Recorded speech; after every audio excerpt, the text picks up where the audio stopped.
Hello বন্ধুরা, আশা করছি তোমরা সবাই খুব ভালো আছো।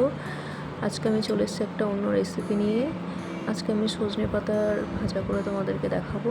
তার জন্য প্রথমে কড়াই হচ্ছে সর্ষের তেল গরম করে নিয়েছি, তার মধ্যে একটা শুকনো লঙ্কা একটু গোটা জিরে ফোড়ন দিয়ে দিয়েছি। ফোড়নটাকে নাড়াচাড়া করে এর মধ্যে হচ্ছে কুচি করে রাখা রসুন দিয়ে দিয়েছি। ভালো করে সবটা নাড়াচাড়া করে নিতে হবে।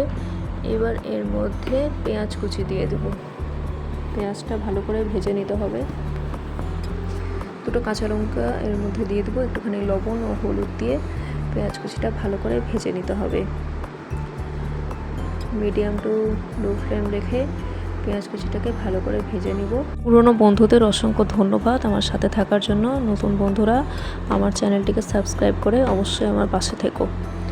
পেঁয়াজটা ভাজা ভাজা হয়ে এসছে, দেখতেই পাচ্ছ পেঁয়াজের রং চেঞ্জ হয়ে হালকা বাদামি হয়ে এসছে।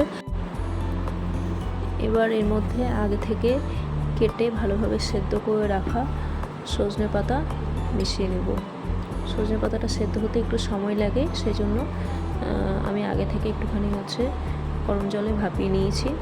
খুব ভালোভাবে পেঁয়াজ কুচির সাথে সজনে পাতা সেদ্ধ ভালো করে মিশিয়ে নিয়ে নাড়াচাড়া করে নিয়ে একটুখানি ঢাকা দিয়ে দিব।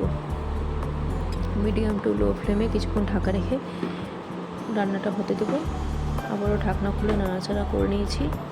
যেহেতু সজনের শাক রান্না হতে একটু বেশি সময় লাগে, সেজন্য খুব ভালো করে নাড়াচাড়া করে আমরা আবারও মিডিয়াম টু হাই ফ্লেম রেখে কিছুক্ষণের জন্য ঢাকা দিয়ে রান্না করে নেব।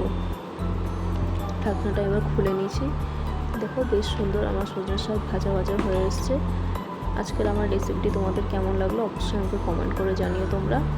দেখা হচ্ছে খুব তাড়াতাড়ি। টাটা।